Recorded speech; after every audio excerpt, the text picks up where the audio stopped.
Estamos aqui direto do Centro de Negócios RJ+, da Associação Comercial do Rio de Janeiro. A gente vai continuar uma conversa sobre esse segmento do real estate, da construção. E a gente está hoje aqui com a Fator, com o Vasco e com o André. Vai ser bem bacana, fica aí.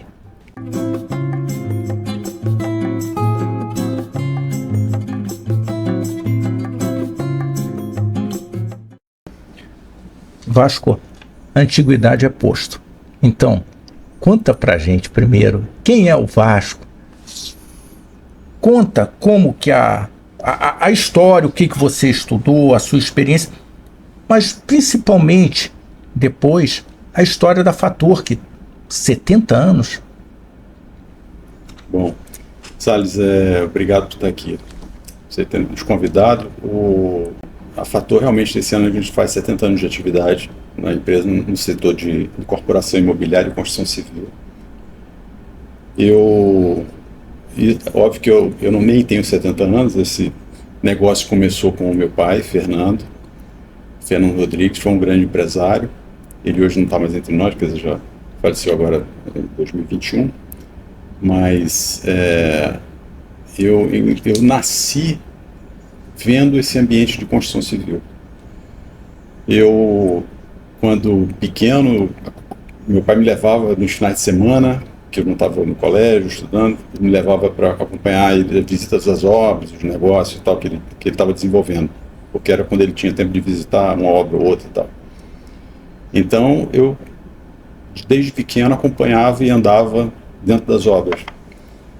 Então, para mim, trabalhar em engenharia, estudar engenharia, me formar em engenheiro civil e trabalhar com incorporação imobiliária, nunca foi uma dúvida. Isso para mim já estava no meu DNA desde pequenininho. Quer dizer, eu vim dentro desse ambiente, trabalhando, quer dizer, vendo, e comecei a trabalhar com ele nesse negócio, trabalhando dentro da própria Fator, na empresa. Então, para mim foi um caminho muito natural. Estudei engenharia, trabalho com isso, mesmo antes de me formar, eu já trabalhava na empresa, eu já trabalhava no desenvolvimento de projetos, ou trabalhando no setor de orçamentos, acompanhando obra. Então, é um negócio que vem de muitos anos. Você sabe que quando você fala assim do setor de orçamento, é bastante interessante, que é o coração, né? Lá na empresa eu também comecei pela manutenção, porque a gente sabe dos problemas que dão lá na ponta depois, se você não fizer bem feito, né, André? E depois em orçamento. Ali é que parte o coração da empresa. Se erra um imposto, se erra um item, e como empresa você vai ter que cumprir. O orçamento, quando a gente fala orçamento, né, André, a gente tem que entender que o orçamento não é só uma fotografia do custo, né? Ele é um filme da obra. Então, o orçamento envolve um planejamento, um tempo. É um custo associado a um tempo e a um escopo. Então, o que a gente fala muito lá, a gente tem até esse jargão lá, a gente administra muito bem, a gente tem que... a preocupação é administrar muito bem tempo, custo e escopo. Essas três coisas são fundamentais. Então, a gente tem, inclusive, nas nossas obras, uma pessoa exclusiva que cuida da produção, a outra que cuida do planejamento e outra que cuida do escopo, que é a parte técnica do projeto. Então, a gente tem esse tripé em cada obra, e o orçamento é uma dessas pernas, é uma dessas atividades, mas lembrando que o orçamento não é uma planilha estática, ela é um filme, ela representa um filme da obra. Vasco, você sabe, eu dei uma resgatada agora, muito interessante esse tipo de conversa, porque eu peguei a inflação de 120% ao mês. E aí, era a época que eu estava no departamento de orçamento. Hoje está completamente diferente. Hoje você pergunta algumas coisas que não esteja no seu range, não está lá no banco de dados. Você pode perguntar ao ChatGPT que ele vai te responder, e muito próximo da realidade. Antes, como é que você fazia? E na hora de você planejar uma obra de ar-condicionado que levava 8 meses, Como é que você faz isso com inflação de 120% sem perder a obra? Porque se você superestima, do lado de lá tem você fazendo a sua conta de custo, você fala, opa, esse aqui tá fora. Naquela época era uma loucura. Você tinha Era uma que trabalhar loucura. com indexação o tempo inteiro. Você praticamente não falava em moeda, você falava em índice, né? Então, tantos índices, essa obra é tantos índices, tinha que ser índice, e mesmo assim havia um risco muito grande da variação de preço daquele item e tal, não acompanhar os índices de inflação. Então, era realmente uma loucura. Eu acho que isso trouxe para o empresário brasileiro que trabalha com o mercado de construção civil, que é um mercado que não é de hoje para amanhã, é uma atividade que leva um determinado tempo grande, né? 3 anos, 2 anos, 3 anos, 4 anos, para você realizar um empreendimento, leva a você tomar uma série de cuidados, série de precauções, levava, né, naquela época, que eu acho que deu uma casca, criou uma casca grossa nos empresários brasileiros, que sobreviveram àquela época. Nós, com 70 anos de idade, passamos por todo esse momento de inflação alta no Brasil, e nos trouxe um aprendizado, né, a trabalhar. Hoje é muito mais tranquilo você trabalhar com economia com uma inflação mais controlada. Óbvio que aqui e acolá foge um pouquinho, mas é dentro de um nível muito mais razoável do que naquela época, que era totalmente fora de controle. A inflação ainda está alta, né? Não, André. bom, o que a gente tem que saber é ele até pergunta o cenário, né? O cenário, como é que é, comparativamente, o que nós tínhamos e que variava. Esse mês vai ser 120. A gente contratou o Milton Dallario uma vez para nos ajudar a trazer referência. Ele fazia 3 cenários. Se acontecer isso, se for anunciado isso, mas o meu chute é que vai caminhar aqui em 105%. Tá bom. Não, tem aquela pergunta. Tá tudo ruim, né? Mas tá bom. Pelo menos eu tenho informação. O orçamento, ele tem uma flexibilidade, provavelmente. Agora, só um detalhe só. Para a formação deles e eles dois dentro da empresa, hoje. Né, André? Como é que vocês estão? Conta a história, onde o André nasceu. E o cargo de cada um, né? Porque você apresentou, né? Na qual cargo? Hein, André? Quer concluir o seu cargo aí, chefe? Já está concluído. Eu sou o CEO da empresa e tal, mas eu costumo dizer que eu sou o operário número 1 da empresa. Assim, eu estou ali, eu sou, na realidade, o operário, aquele cara que está ali todo dia, no dia a dia da empresa, de braços dados com a equipe, acompanhando a operação a cada minuto, e isso é que é importante. Está muito ligado à empresa. Não estou apenas no estratégico, mas a gente tem que mergulhar em todos os níveis, estar presente em todos os níveis, saber o que está acontecendo em cada nível para poder ter tranquilidade em tocar o negócio. Então o melhor resultado, né? Eu sou novo, estou completando 15 anos agora na empresa.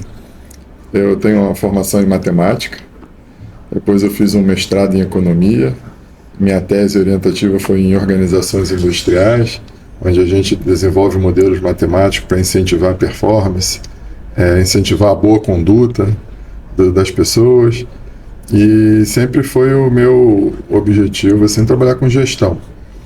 E a gente descobriu na construção civil um processo de gestão das atividades muito apurado. A construção civil, você passa pela definição do escopo de uma obra, organiza-se a estrutura analítica da planilha, ou WBS, em vários níveis de organização, até você ter as entregas que você tem que dar para o cliente. E aí cada entrega, por exemplo, você relaciona lá, vou ter que fazer uma parede de drywall, que é uma entrega que o cliente vai ver. Aquela atividade tem uma composição de custo de preço unitário, você sabe a produtividade do montador de drywall, você sabe quantas placas você usa para fazer um determinado tipo de parede por metro quadrado, você sabe se precisa usar algum isolante acústico e térmico. Então a engenharia é bem detalhada, você tem acesso a esses índices e você tem suas bases de preço, que na época da inflação era um índice, ou você usava dólar, ou você usava INCC, ou você usava algum índice, e hoje a gente se dá o luxo de eventualmente trabalhar com real durante um período. Também, se o período for muito longo, nem com real dá, porque a inflação, embora esteja em níveis muito mais civilizados do que a gente viveu naquela época, nem quero contar quantos anos né, porque pega mal pra gente. Nem por um decreto, eu corto. Deixa eu vou fazer um corte. Então a gente vive esse processo muito organizado na construção civil. E isso me atraiu. E falei, aqui eu acho que eu consigo desenvolver um bom trabalho, usar a minha base de conhecimento acadêmica, porque eu me preparei a vida inteira para fazer.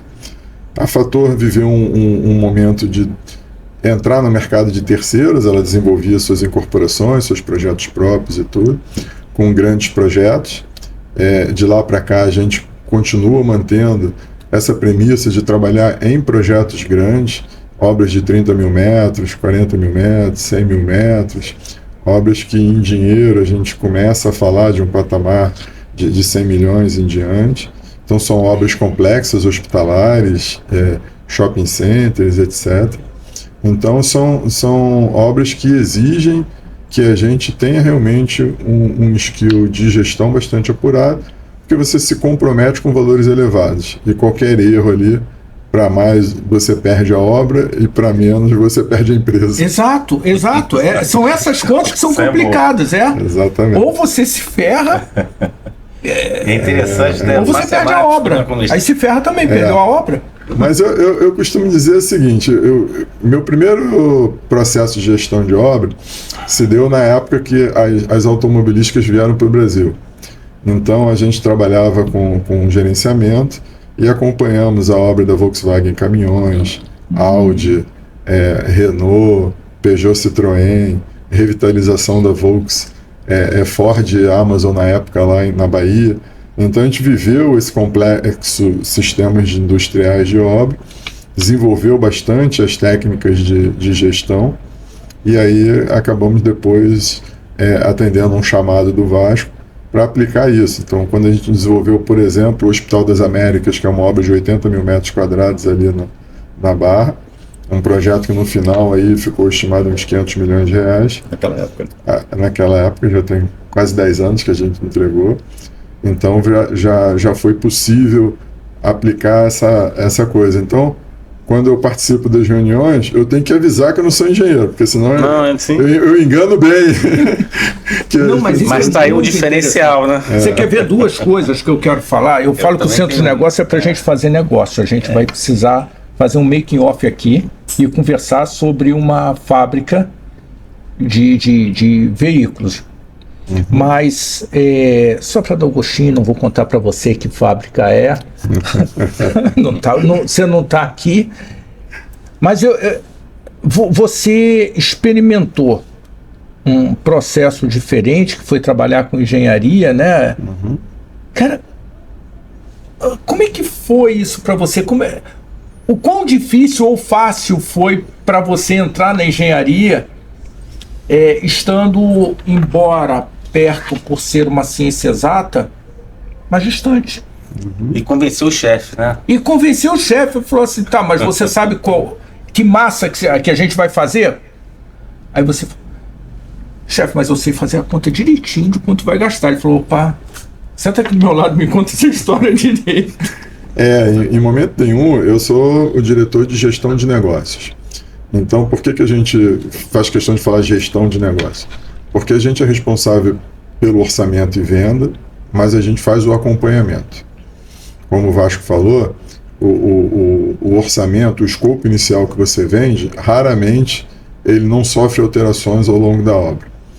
O cliente solicita mais coisa, muda especificações, isso sofre uma série de revisões. Essas revisões têm que ser absolutamente controladas pelo time de gestão de escopo por dois motivos. Um, para garantir que aquele emaranhado de sistemas de empreiteiros que estão na obra tenham uma informação uniformizada.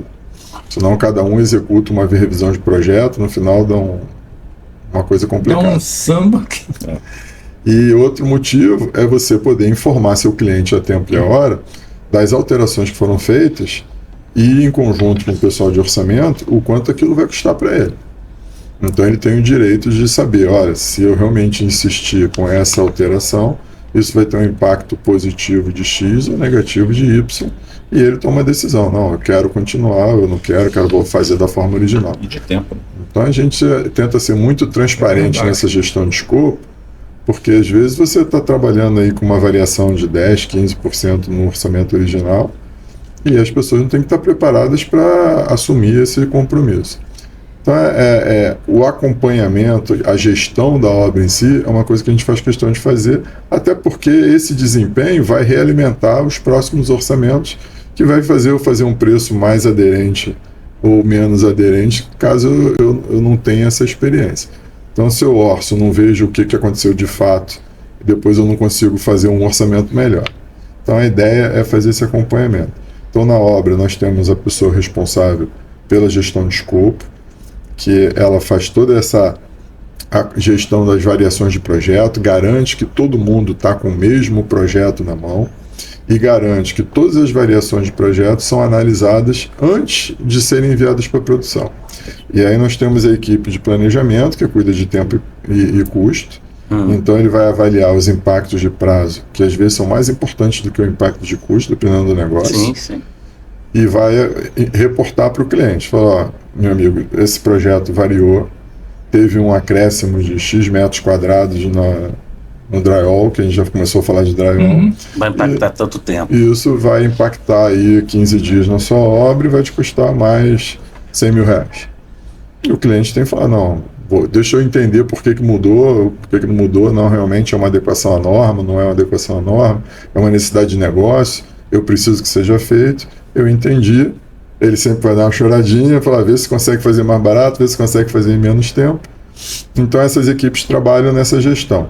E tem o cara da produção, que é quem vai entregar o produto visível da Fator. Então não adianta nada eu falar para você que eu sou um cara super organizado, que eu faço tudo dentro do prazo e tudo, se depois eu te entrego uma parede toda torta. Então esse cara é responsável pelos processos produtivos, é responsável pela equipe de qualidade, e é responsável pela equipe de segurança. Todo mundo trabalha para esse cara ter o melhor desempenho possível. Mas esse cara não é o chefe de ninguém. Na maioria das construtoras, você tem o cara da produção, ele é o dono da obra. Ele manda e os outros obedecem. A gente tem trabalhado nesses últimos 15 anos aí com essa estrutura, onde cada responsável é independente do outro, todos respondem para a gestão central. E aí a gente olhando, nós temos obras em Maceió, em Salvador, em São Paulo, em Belo Horizonte, no Rio. Você, por mais que a gente viaja, e a gente viaja muito, você não consegue acompanhar 100% tudo o que está acontecendo. Então a gente desenvolveu essa mecânica, onde você tem pelo menos 3 pontos de vista distantes da mesma obra, e além disso a gente desenvolveu umas outras ferramentas que a gente conversa mais um pouquinho. Mas estruturalmente falando, isso garante para a gente uma visão que não é monopolista de uma pessoa que tem um interesse a preservar. Ele vai dar a visão dele, mas eu vou ter a visão do cara do escopo, eu vou ter a visão do cara do custo de tempo. As informações ficam subordinadas apenas a uma pessoa. Quer dizer, você traz uma informação mais num nível mais horizontal. Você sabe, Vasco, você está falando isso, eu estou lembrando um hospital que a gente está orçando agora, o ar-condicionado. E aí, cheguei, e aí o pessoal da construtora falou assim, não, mas eu já estou passando a elétrica. Eu falei, daquele frio na espinha, que você já está passando a elétrica? O busway? Ah, que ótimo! E como é que vai passar duto? Você tem um pé direito de 4,5 metros, excelente! Mas só que em que altura você está passando? Não, ele desceu 1,5 metro. Eu falei, cara, você viu o tamanho do duto? Ele passa por cima essa engrenagem que vocês estão contando, ela é muito importante, porque isso gera um resultado bom para o dono do hospital. Bom para o dono do hospital. E outro ponto que eu falei, gente, vocês têm que tirar essas máquinas dos ambientes. Tira tudo que é máquina do ambiente, você tem como fazer isso, vamos aumentar o duto que seja, mas vamos botar as máquinas todas lá em cima, para você trabalhar tranquilo. Você não vai falar para o doutor A ou o doutor B que o consultório dele vai parar. O hospital já não é grande. Então, essa experiência de vocês, e aí eu estou lembrando da parte hospitalar, é fundamental. E a minha pergunta para o Vasco é o seguinte, na hora que ele vai vender, que ele vai sentar com a rede hospitalar, se a rede hospitalar reconhece isso, essa experiência, ela reconhece no bolso, vai. Ele pode não assumir para você, que ele vai falar, eu acho que seu preço, nossa, que absurdo, dessa vez eu só vou se você chegar no valor tal. Mas se ele reconhece, você sente que o mercado reconhece esse valor? Sim, principalmente quando você está falando aí de rede, né? Então você está falando de um cliente que tem várias unidades e tal. Em geral, essas redes, elas têm sim uma preocupação de que a empresa construtora ela tenha experiência naquele tipo de edificação. Já tenha feito alguns hospitais, já tenha trabalhado naquele tipo de sistema e para poder não ter problema. Um hospital é uma construção de uso muito crítico. Então você tem ambientes de operação crítica que não podem parar, um centro cirúrgico tem que funcionar 10 anos sem interrupção, um UTI. Então você tem sistemas críticos que não podem dar problema. E aí estamos falando de sistema, a gente fica muito pensando em ar-condicionado, parte elétrica, etc., mas a gente está falando também em termos de acabamento, a gente está falando em termos de piso, termos de acabamento de parede, etc., que tem que ter desempenho, tem que estar bem especificado, quer dizer, isso é uma questão também de especificação de projeto que não cabe aí à construtora, mas a nossa experiência às vezes leva a gente a dizer se aquele material é adequado ou não, às vezes quando a gente está por experiência, a gente vê, olha, isso aqui, você devia tentar mudar isso aqui, porque isso aqui dá problema, assim, vai ter esse tipo de impacto na operação, se vocês usar esse material e tal, mas a gente tenta e na maioria das vezes não, a gente é atendido nesse caso e às vezes o material é substituído. Então essa experiência é fundamental por causa da operação crítica, que é diferente de um imóvel residencial que não tem uma operação crítica, por exemplo. Sim.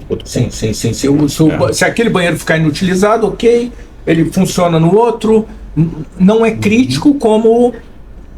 e aí aqui eu já vou puxar para aquele lado do centro cirúrgico, que agora o centro cirúrgico tem que ter luz externa. Aí você fala, mas luz externa, não dá para eu simular isso com aquela iluminação da Philips, que simula a iluminação externa? Não, tem que ter...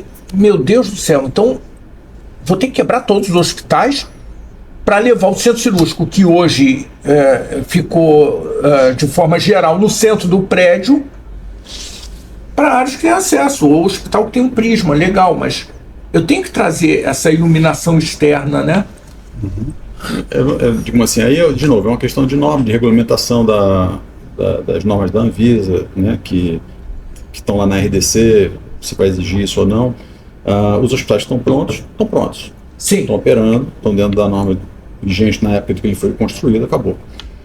Eventualmente, a vigilância sanitária, quando você faz uma reforma, atualização de algum ambiente, aí ela sim, nessa atualização, ela pede o enquadramento dentro do possível. Também os técnicos entendem que às vezes não se consegue aplicar ali naquela reforma todas as atualizações das regulamentações atuais, mas às vezes, no que puder ser atendido, se tenta atender ao máximo para poder deixar o mais atualizado possível o ambiente hospitalar. Interessante. Queria colocar algumas coisas aqui, até para tirar dúvidas, né? Aquela história, né? Vocês têm um histórico, esse histórico é um banco de dados, tem restrições, né? Que você, matemático, né? Quem programa essas são as restrições para não fazer algo primeiro e tal. Você tem esse acompanhamento, né? Você tem provavelmente um expertise muito forte, não só no acompanhamento, mas como vocês acabaram de falar que vocês têm um orçamento dinâmico, de certa forma, até para você sugerir mudanças que aquilo poderia impactar no tempo. Sim. Qual sistema vocês usam hoje de tecnologia para acompanhamento, para aquela questão que a gente conversou antes, de experimentação do cliente, inteligência artificial?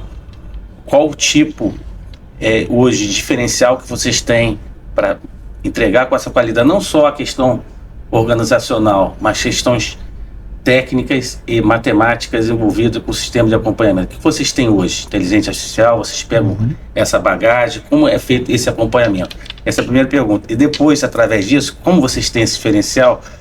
Todo mundo fala que o retrofit é mais caro.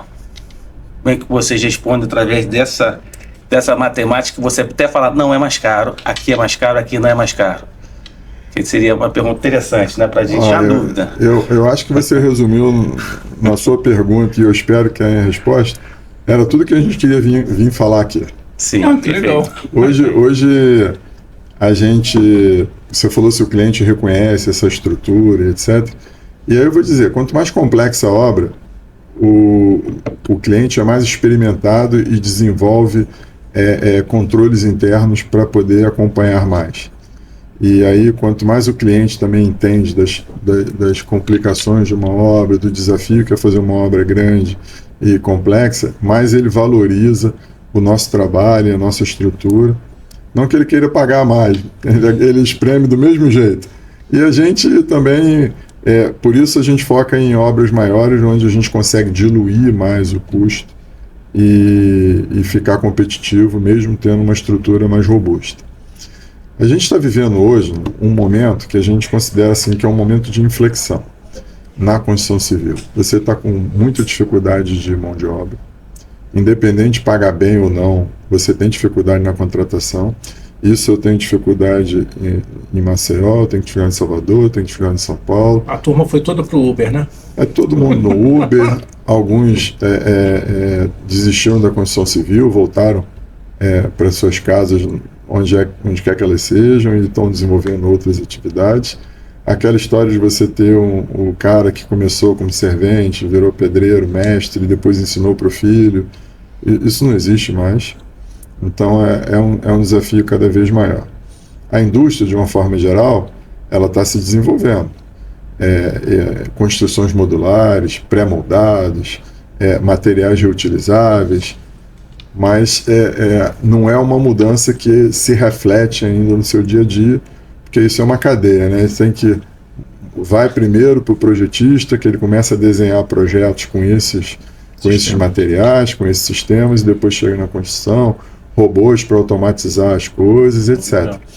Como a gente não vive ainda esse dia a dia de revolução industrial na construção civil, a gente resolveu investir em gestão, para você conseguir tirar a última gota do recurso que você tem e torná-lo o mais eficiente possível. Ao longo desse tempo todo, nós desenvolvemos sistemas integrados de gestão. A gente chegou a ter uma equipe na Fator que tinham 6 engenheiros formados no IME, só desenvolvendo o nosso sistema online, na nuvem, para qualquer lugar do mundo eu entrasse e estava vendo lá qual foi o andamento físico, o andamento financeiro, como é que foi o desenvolvimento da obra. De repente, a gente começou a ser atropelado aí por essa coisa nova chamada inteligência artificial. E começamos a ver muita matéria, muita oferta de coisas que a gente falou, pô, beleza, vou poder apertar um botão e vai sair uma obra pronta daqui a pouco. E começamos a estudar esse procedimento de inteligência artificial e começamos a ver que realmente existem avanços, mas os avanços raramente são significativos e envolvem toda uma cadeia de processos. Eles são avanços pontuais em atividades pontuais. Então, é óbvio que a gente não abre mão do nosso ERP, a gente trabalha com sistemas de gestão, mas para a gestão do projeto, a gente deu um passo atrás. A gente começou a se organizar em ferramentas que trabalham especificamente pequenos passos do processo, para que esses pequenos passos possam ser alvo de inteligência artificial, que inclusive fizemos uma reunião hoje com uma equipe que está dedicada a isso, para começar a implantar alguns procedimentos na área de orçamento. Então, onde a gente está investindo agora? O meu planejamento ele tem que ser muito eficiente. Então, a primeira coisa que você vai fazer no planejamento, você organiza suas atividades, você vai fazer o seu cronograma. Então, a gente criou umas métricas, que são métricas padrões de qualidade no mundo, da Associação de Engenheiros de Custo, Departamento de Defesa americano, que constam todos na gestão do PMI, que são métricas que garantem a integridade do seu cronograma. Então, a gente considera tipo de link entre atividades, duração de atividades, como a gente organiza o acompanhamento das atividades. Então, hoje, o nosso cronograma começa com uma nota 100, e à medida que ele tem alguma imperfeição, a gente vai tirando, e a gente não admite hoje cronogramas com menos de 90. Então, quando a gente entrega hoje um cronograma para o cliente e para a nossa equipe, a gente tem um nível de certeza muito grande que aquele cronograma é factível. Porque ele foi montado de uma maneira tecnicamente impecável.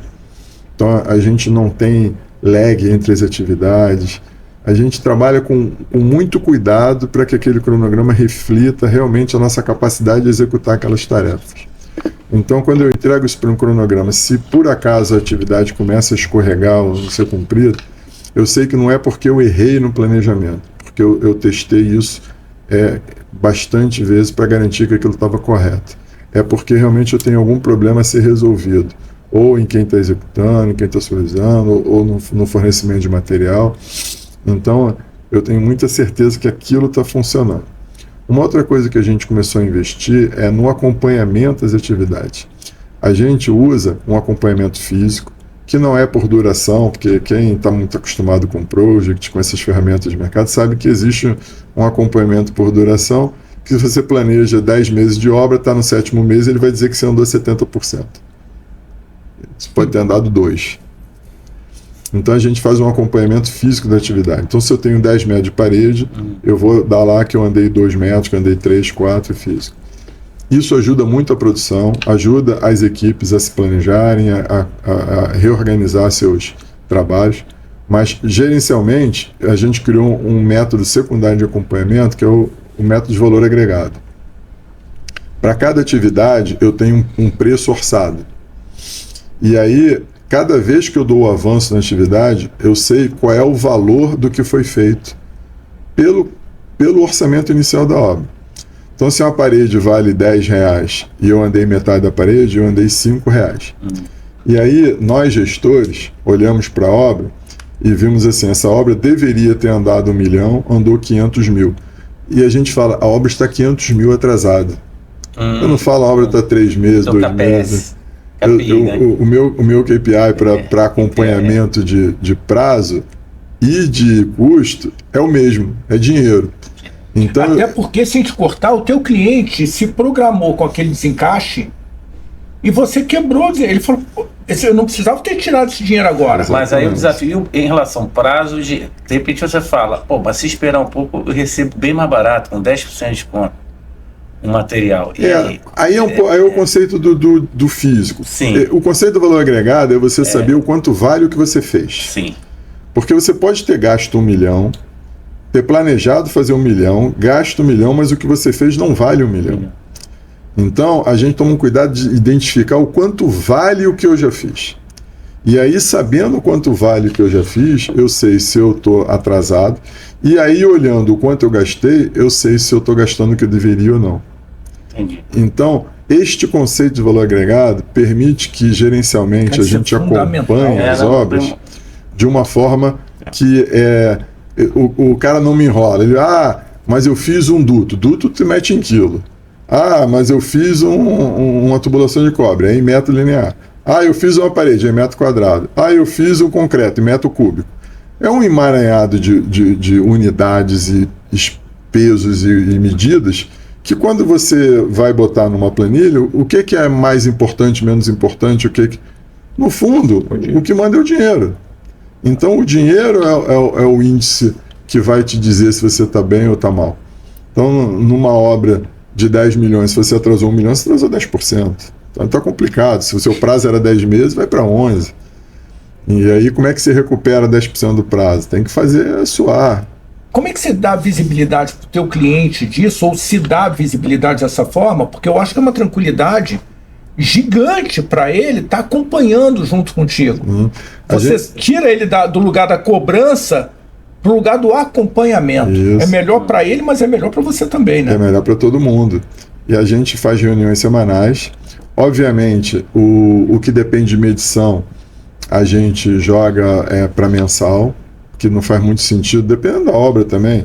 É uma obra de 2 anos, você ficar fazendo medições semanais, os avanços vão ser muito pequenos e você não tem muito ali o que tirar de lição aprendida. Mas assim, a gente tem reuniões periódicas, semanais, mensais com o cliente, e a gente apresenta. E é legal que o gráfico de valor agregado, ele só tem 3 linhas. A linha do planejado, a linha do realizado e a linha de quanto vale o que você fez, que é o valor agregado. E só com essas 3 Eu não linhas... tinha olhado por essa ótica, mas é muito boa. Muito só com essas 3 linhas você consegue saber se você está gastando mais ou menos que deveria e se você está atrasado ou não. Agora, o mais legal, o que eu deixei por último, é que normalmente o planejamento, a gente está acostumado com obra, ele é muito bonito, os gráficos são bonitos e tudo, mas o cara que executa, ele faz do jeito que ele quer. Você tem que lembrar que ele é um engenheiro, né? E faz igual a cara dele. Ele vai. E vou dizer, não é ruim, é porque o cara que está lá no dia a dia, ele sabe os problemas. Ele identificou uma interferência. Isso, onde ele pode avançar e onde não. Falando, aqui eu parei, o que eu faço agora? Exatamente. Amigo, vai estar lá. É essa ferramenta que vocês têm na ferramenta para essas restrições. Então, como é que acontece isso? Esse planejamento, como eu acompanho o físico em quantitativo, eu gero uma coisa de planejamento de curto prazo com folhas-tarefas com as quantidades. Então o cara sabe quanto de cimento ele vai ter que fazer para botar um piso, ele sabe quantos metros de alvenaria ele vai ter que executar naquela semana. Ele recebe os quantitativos por atividade e por responsável, que hoje a gente subcontrata quase tudo numa obra, né? Então tem um empreiteiro que vai fazer emboço interno, tem um empreiteiro que faz emboço externo, tem um empreiteiro que faz pintura, tem um empreiteiro que faz revestimento, e aí cada equipe recebe as suas folhas-tarefas com seus quantitativos. E nesse momento a gente começa a acompanhar o que ele está fazendo de fato e entender o que está impactando aquele planejamento, porque ele tem que dar um feedback do executado, porque não executou, e aí a gente começa a entender, poxa, tem uma interferência aqui que deveria ter sido detectada pela nossa equipe de avaliação de projetos, que eu falei que tinha lá, e infelizmente não detectou, vamos realimentar, dar um feedback e ver como é que a gente melhora. E a gente vai afinando a visão entre esses 3 caras, porque eles trabalham junto no mesmo documento. O documento que gera o escopo, o documento que gera o planejamento, que é o documento que o cara recebe com as folhas-tarefas. E isso faz com que os processos sejam bastante otimizados na obra. E a gente tem tido muito sucesso no cumprimento de prazo e no cumprimento do custo da obra. A gente tem até um exemplo recente, quem faz hospital faz muito hospital e acaba ficando num nicho ali. E a gente começou a abrir um pouco nosso leque, vamos fazer shopping center. E a gente fez uma entrega recente num cliente de shopping center que durante a festa de inauguração a gente ficou até um pouco sem graça, né, Vasco? Porque era tanto feedback positivo. E eles falando que normalmente eles faziam a festa de inauguração à tarde para dar tempo de terminar a obra de manhã. E a gente terminou a obra um mês antes. Com a tranquilidade, fizeram a festa, fizeram o ambiente. E aí, graças a Deus, cativamos o cliente, já estamos no segundo shopping com ele agora.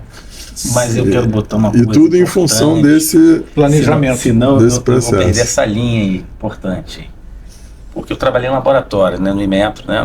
Sou da área científica também. Não virei científico, não dá dinheiro no Brasil, né? Então virei empresário. O que acontece? Como é que você, nesse KPI, que você é um KPI, você trabalha meta junto com performance, para o cara antecipar, porque às vezes uma antecipação pode dar um problema de restrição, dar um problema no outro, carregando um paralelo do outro. Mas esse depende desse, você está com uma variável muito grande no canteiro, porque você contrata gente que não é o teu pessoal, o pessoal que você tem confiança, obviamente. Sim. Como é que você faz isso? Porque a meta em laboratório de produtividade às vezes atrapalha. Você entrega um equipamento com a incerteza errada, você faz uma besteira, você queima um equipamento. Como é que é feito essa questão? Como é que vocês estão trabalhando isso? Olha, isso assim, quem trabalha em obra sabe que existe uma sequência de atividades. Você vai fazer infraestrutura de instalações elétricas, você começa com as de maior diâmetro, não é isso? Tirando o esgoto, né, que é o primeiro que passa, porque tem caimento. Se você não fizer o caimento, o esgoto não vai para o lugar que Eu acho, na verdade, que tem que ser o ar-condicionado primeiro. Não, o resto mas se depois. E você tirou isso da experiência da matemática para convencer também o engenheiro. Exatamente. Não, mas isso vem da Sim, engenharia. sim. Isso eu aprendi com os engenheiros. Quem aprendeu Então com você quem, começa né? a fazer teus dutos, você começa com os dutos de maior habitó, os dutos menor, quando você vai fazer as eletrocálices, você fazer maior e tal. E normalmente você estabelece faixas de atuação. O ar-condicionado entra no... E aí o que acontece? O pessoal do ar-condicionado ganha dinheiro quando lança duto. Então eles querem lançar todos os dutos das circulações, medir 80% do contrato, e depois, na hora de fazer as conexões, acabamentos, que só vai dar 20%, 10% do contrato, é uma empurração danada. Então, a gestão da sequência... É um pessoal que eu não conheço, mas tudo bem. A gestão E é natural, todo mundo quer botar o dinheiro máximo na frente. E eu também, quando meço como construtor, é bom que o cara tenha lançado. Só que depois a gente fica com um problema porque você tem que administrar as concorrências. Então, quando você faz o planejamento na sequência de atividade. Então, se você é o cara que está fazendo hidráulica para mim, você vai receber a tua lista de atividade hidráulica e ele vai receber a lista de atividade. O que a gente faz, o que move o mundo é dinheiro. Se você cumprir a sua atividade e fizer mais alguma coisa, não tem problema. Mas se você não cumprir a sua atividade e fizer mais alguma coisa, eu só vou te pagar o que você devia ter feito. E aí você muda o estímulo. Porque todo mundo quer terminar rápido, mas pode ser o rápido que atrapalha. Então, hoje, eu diria que uma das principais skills que você pode desenvolver na construção civil é a gestão de contratos. E, infelizmente, definitivamente, você faz gestão com dinheiro. Então, você tem as restrições, se todo mundo andar rápido, todo mundo ganha junto. Agora, se um começar a abrir mão do que você pede para fazer, porque aí você perde uma coisa chamada terminalidade. Que aí você tem um monte de serviços não completos em um monte de lugar. E você não tem nada pronto. Isso. Chega na hora que você se perde. Terminalidade é fundamental. Então você prevê nessas folhas de tarefa, nesse teu planejamento, quando você linka as atividades, você diz, olha, você só começa quando você termina. Você só entra aqui. E aí, se você começa a ir muito fora do que foi planejado, se você cumpriu o que foi planejado e fez a mais, você é premiado. Mas se você deixou de cumprir o que foi planejado, você não recebe o que você fez a mais. E isso vai organizando o pensamento. Às vezes o cara sente uma diferença, mas no final, o sentimento de justiça e a forma como você trata um parceiro como parceiro acaba prevalecendo. A gente hoje tem casos de fornecedores que ligam para a gente dizendo, recebi um chamado de um concorrente seu para orçar uma obra. Você está orçando essa obra porque eu preciso trabalhar com você. Então, vem. Então, assim, tem uma empresa de ar-condicionado aqui no Rio de Janeiro, que tem um tal de Leonardo, um tal de Dilson. Tem um pessoal lá que são parceiros desse nível. Que gostam de trabalhar com a gente. Mas nesses indicadores, aí é a curiosidade minha, tá? Você fala que o mercado hoje está com problema de mão de obra e tal. E de repente... Problema gigante. Né? É um problema, um intempéries. Vamos pensar um intempéries. Que foi identificado e começou a dar não está terminando aqui. Como é que vocês entram nessa questão? Até para ajudar, coitado, o cara tem que trabalhar, está lá perdendo tempo, vocês também estão perdendo, todo mundo está perdendo ali, né? Como é que vocês trabalham nesse indicador que é intempéries, por falta de mão de obra, alguma coisa que deu uma emperrada, questão legal, fiscal, alguém embargou alguma parte da obra, o equipamento era para chegar entre 10 horas, não chegou, o cara fez a operação, tem que voltar com o equipamento, mas só pode até 5 horas da tarde, então vai ter que entregar dia seguinte, pagar mais. Como é que vocês fazem isso? É o tal negócio. Se você tem o domínio do seu planejamento, você consegue, em função dessas intempéries, desses imprevistos, digamos assim, reprogramar o seu planejamento e aí ver se isso vai trazer algum impacto no teu prazo, no teu custo ou não. E de que maneira você pode contornar esse problema para compensar o prazo e o custo que você teria a mais. Mas esse custo que você teria a mais, digamos que seja uma questão endêmica, local. Você passa para o cliente depois? Não, o cliente em geral está acompanhando. Sim. Você pode ter um problema, por exemplo, de oferta de mão de obra em um determinado serviço. você tem um serviço que não tem você contratou naquela região aquele serviço, e as pessoas não conseguem desenvolver na velocidade, na produtividade que você planejou. Então você vai ter que contratar mais mão de obra para poder suprir isso e tentar adequar teu planejamento. Às vezes essa contratação não resolve por si só, ou você não consegue porque tem a falta da mão de obra naquele local. Então você tem que trabalhar no teu planejamento para ver qual é o impacto que isso pode trazer, o mínimo possível, né, que você pode recuperar aquele prazo. Isso só é possível hoje se você tiver realmente o planejamento na sua mão. Por isso que a gente investe tanto no planejamento. O planejamento, ele diminui seu tempo de resposta.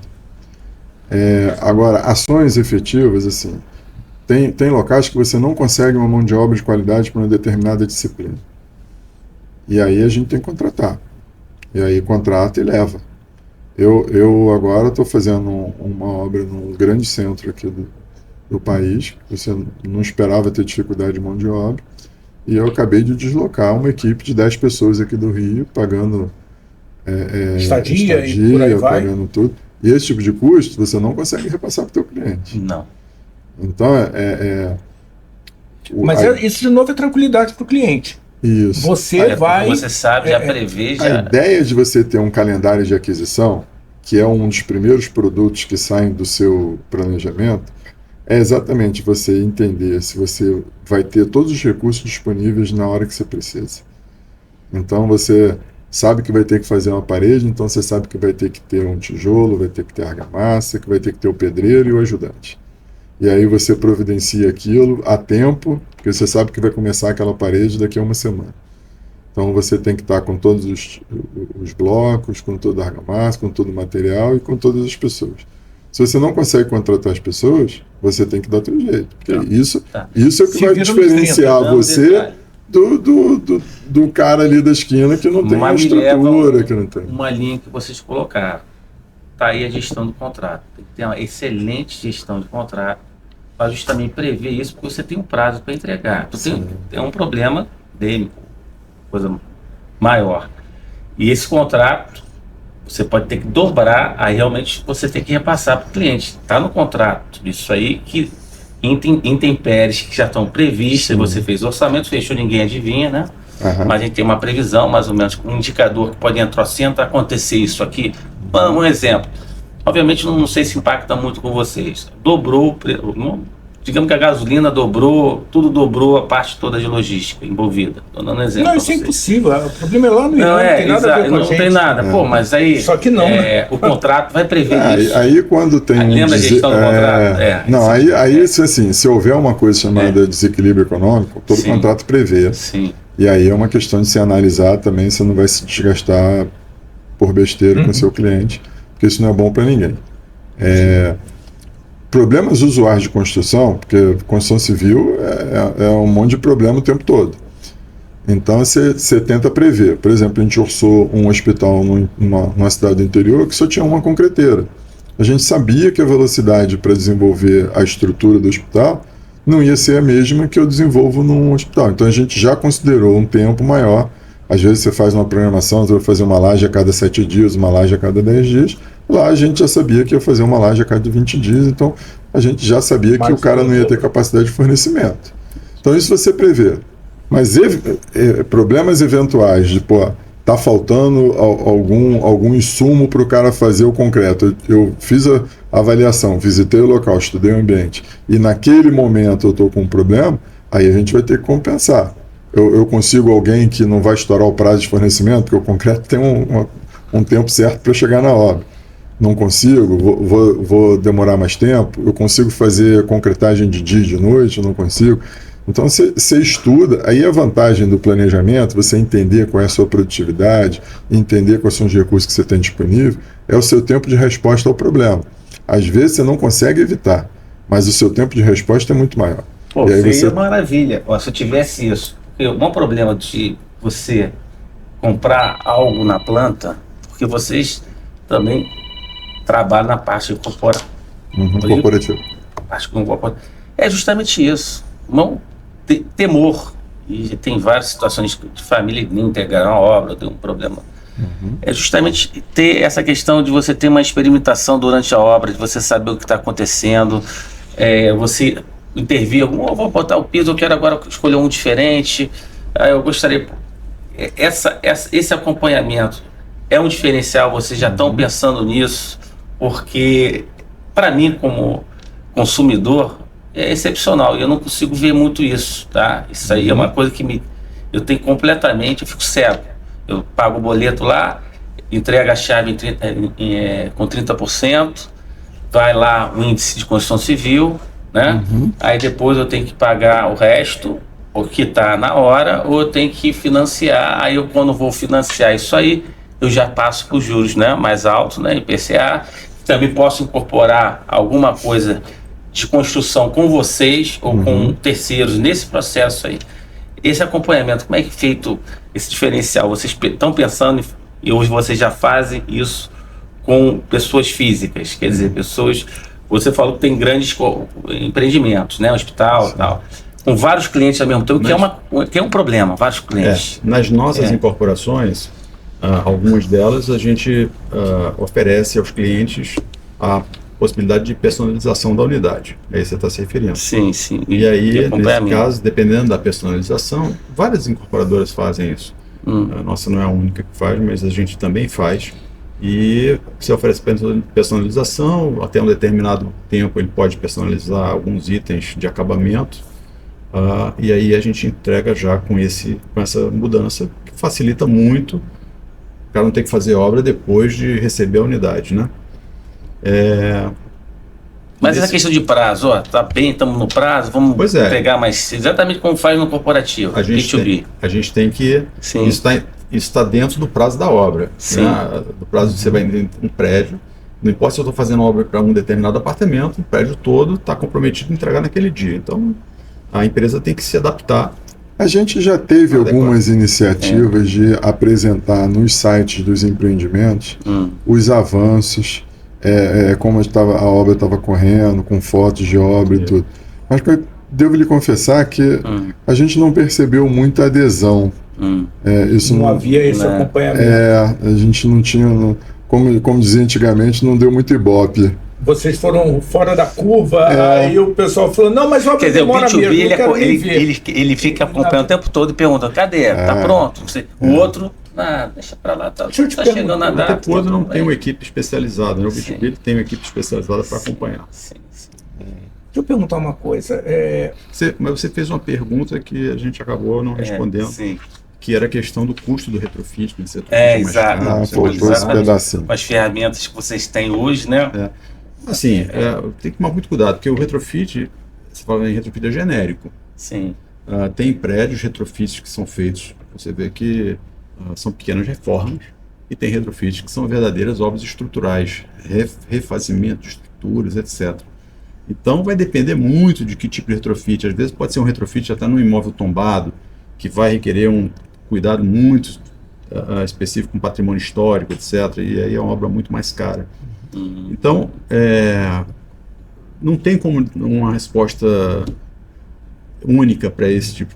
O retrofit pode ser mais barato, pode ser o mesmo preço de uma obra normal, pode ser mais caro até, se for uma obra de um imóvel tombado, que vai requerer um cuidado muito maior. Então, vamos fazer aquela pergunta que a gente queria, né? Que a gente está fazendo Rio Estate, centro do Rio renovado. É cheio de prédio.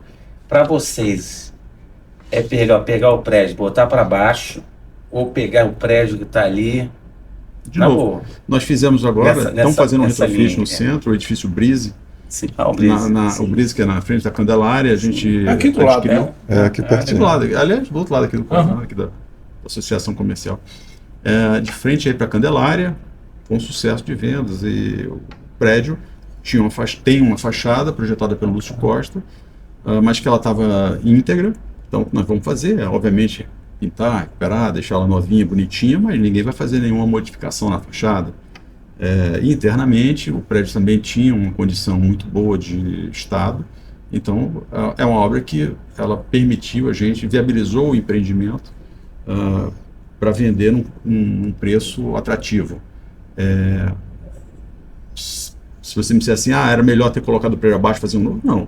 Nesse caso não, nesse caso valia a pena deixar ele lá e Agora, às vezes, tem uns retrofits que vale a pena O ruim é quando colocar você abaixo e fazer de chega novo. a essa convicto disso no meio da obra. Né? Isso aqui é ruim. André, a gente tinha que ter derrubado o prédio. Mas às vezes, quando você derruba, derrubou, e aí como é que eu vou tirar esse negócio todo? quando você derruba, às vezes você não consegue fazer pela legislação o que estava construído. Então, às vezes, você tem que fazer o retrofit porque você está aproveitando o potencial que já estava lá construído. Eu diria assim, conceitualmente, o custo na estrutura num prédio, ele varia de perto de 20%, podendo chegar a 30%. Então, conceitualmente, o retrofit, ele dificilmente vai ser muito mais caro do que fazer do zero. A não ser que você esteja mudando tanto a estrutura, que vai ter que reforço de fundação, reforço de estrutura, e que vai ter um nível de demolição gigantesco para você adequar o prédio. Então, como o Vasco falou, a questão de custo vai variar de casa a casa. Mas eu diria que existe um outro olhar para isso, que é o olhar do ganho da sociedade. Sim. Um retrofit, normalmente, ele já aproveita todas as estruturas sociais, né? Você tem ligação de esgoto, água, internet, o investimento do Estado ou dos outros órgãos privados está feito, você está reaproveitando e você está dando uma nova destinação que está permitindo, no caso do Rio de Janeiro, por exemplo, avançar em questões sociais, em questões de ocupação, que é a revitalização do centro da cidade, por exemplo. Então, independente do ganho econômico pontual naquela obra, eu posso dizer que em 100% dos casos a sociedade tem um ganho com retrofit. Principalmente por causa do ganho também ambiental. Quer dizer, a pegada de carbono de um empreendimento, de um retrofit, é muito menor do que a pegada de carbono de um empreendimento do zero. Então ali você não tem escavação nova, você está aproveitando todo aquele aço, aquele concreto que já está ali naquela edificação, e aí isso traz um resultado ambiental muito melhor para toda a sociedade. No final é a sociedade que ganha. Deixa eu te perguntar uma coisa, Vasco. Vocês falaram, o André falou, de abrir um pouco mais o leque do rol, não ficar, de repente, só num determinado segmento, por mais expertise que tenha naquele determinado segmento. É a hora de buscar expertise ou trazer um segmento novo para dentro. O André falou da automobilística, que eu acho que é uma que a gente tem que conversar muito rápido, mas como é que está? O que você está olhando? Data center tem um mercado giga mega para a gente ocupar, e se você não ocupar, vai vir uma empresa de fora para ocupar. Então, como é que você está vendo? São laboratórios?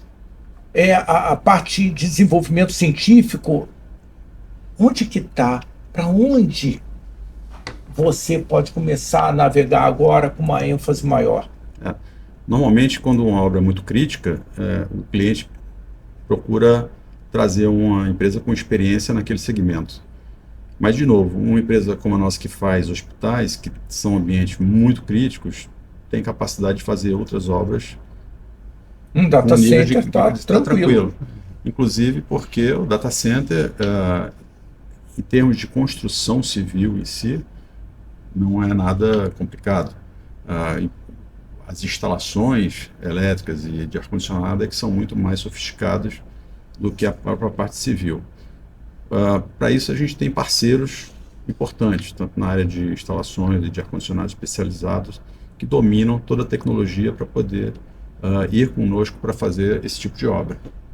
Legal, então data center seria um que você está olhando e de repente se alguém está pensando, poxa, o que eu vou construir esse meu data center?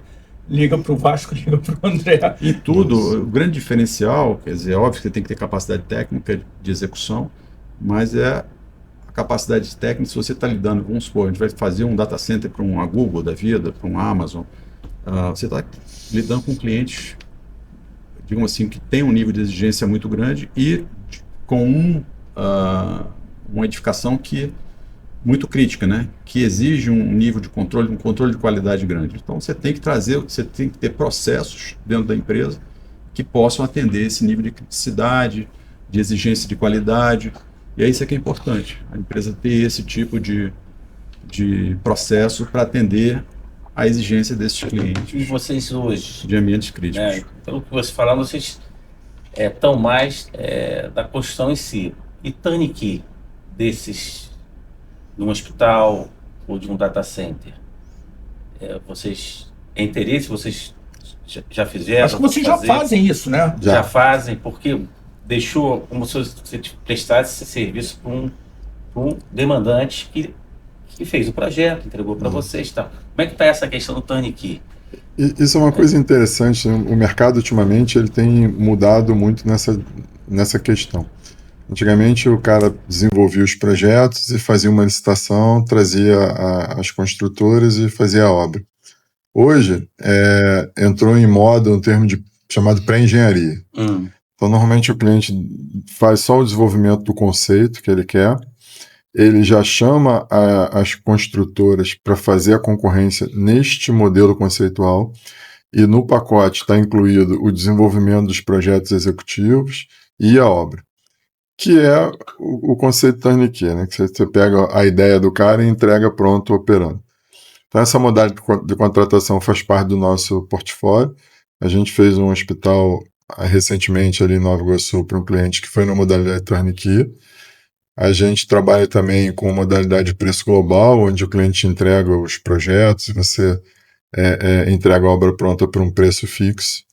E tem uma modalidade que a gente gosta mais, que a gente acha que economicamente é mais justa, que é o preço máximo garantido, onde o cliente assume o pagamento integral das despesas, você ganha uma taxa de administração e depois você compartilha o resultado, caso a obra fique mais barata do que o planejado, a gente divide o resultado. Então, essas são as três modalidades. Muito justo. São as modalidades mais praticadas. Hoje eu diria que 70% dos nossos contratos são na modalidade de preço máximo garantido, PMG. Nós temos um contrato grande de preço global, de quase 300 milhões, que aí, às vezes com um contrato muito grande, os clientes preferem ter um número na cabeça. E a gente já tem agora, no nosso pipeline de vendas, alguns projetos nessa modalidade de pré-engenharia, que seria quase um turnkey. Exatamente. Agora, eu como engenheiro, tá? E a gente trabalha com análise de risco. Mas, obviamente, é mais ambiental. Passional, a gente entra um pouquinho no risco financeiro. É muito mais fácil para mim, como engenheiro, né? Se eu projetei, eu executar dentro daquele escopo que eu já vou fazer de uma forma que o meu corpo técnico, o meu pessoal faz, fica bem mais barato, né? Vamos lá, entre a gente aqui, você... Imagina, vou dar um exemplo aqui para vocês. Você pegou, vamos só ver a segunda parte, a execução. Não estou dizendo que o teu projeto vai ser mais caro que o outro. Esquece o projeto. Agora, lembra do projeto de novo. Vocês fizeram um projeto. Vocês vão orçar a execução aqui, de vocês. E você pegou de um terceiro. E você vai executar. Qual é mais barato? De novo, assim, não é uma regra. Mas a ideia por trás de você contratar a construtora para fazer a pré-engenharia é você usar a expertise de construção para otimizar o projeto. Então, o que acontece muito quando a gente pega um projeto pronto, que é propor reengenharia, e isso reduz o custo, e normalmente essa redução é dividida, já acontece no nascimento do projeto. Porque quando você for desenvolver o projeto de ar-condicionado, você já vai ter um parceiro de ar-condicionado que vai estar te dizendo, não, esse duto aqui é melhor fazer de MPU, ou não, vamos fazer de alumínio. Aí você já está com um parceiro dizendo, é melhor botar a subestação aqui, porque você vai usar menos cabos de média, e os cabos de alimentação são caros pra caramba. Então, toda essa questão é levada em consideração para o custo, porque neste momento você está competindo com as outras construtoras. Então você já analisa as suas melhores possibilidades, repassa isso já no preço, e aí o cliente sai beneficiado de quase 100%, porque ele já vai levar toda a redução no momento da contratação. Ô Vasco, eu acho que o matemático é o teu melhor vendedor, viu? Estou desconfiado disso. Eu acho que a gente falou bastante, eu acho que a gente pode, talvez, conversar mais sobre setores específicos. Vamos destrinchar, vamos trazer, de repente, a Redditor para conversar, vamos trazer a turma da DASA para conversar e falar de um segmento específico, mas eu acho que já foi bastante esclarecedor e eu tenho que conversar com vocês sobre uma obra automobilística muito rápido, mas não online, porque eu não vou atrapalhar, as pessoas podem assistir um outro episódio, não vão assistir outro programa, mas vão assistir um outro episódio agora. E agradeço muito a participação de vocês. Vasco, brigadíssimo. Não, André, eu que agradeço. Brigadíssimo. Um grande prazer. De falar do que a gente gosta, né? Esse é um prazer muito grande. Então, a gente está disponível para vir aqui sempre que for necessário. Bacana. Obrigado. Muito bom. Tá bom. Obrigado, Ótimo. doutor Rogério. Você que está assistindo a gente, considera a possibilidade de vir participar da associação comercial. A gente discutir e tratar de experiências positivas ou negativas, às vezes as negativas são até melhores, né? Você fala, ótimo, aqui eu não caminho, porque deu errado para o André, ou deu errado para o Paulo, para o Pedro, e você vai otimizar a sua operação, subir degraus, que sozinho fica mais difícil. Então considera a possibilidade de vir participar presencialmente da associação comercial em um dos 23 conselhos empresariais, ou aqui do Centro de Negócios.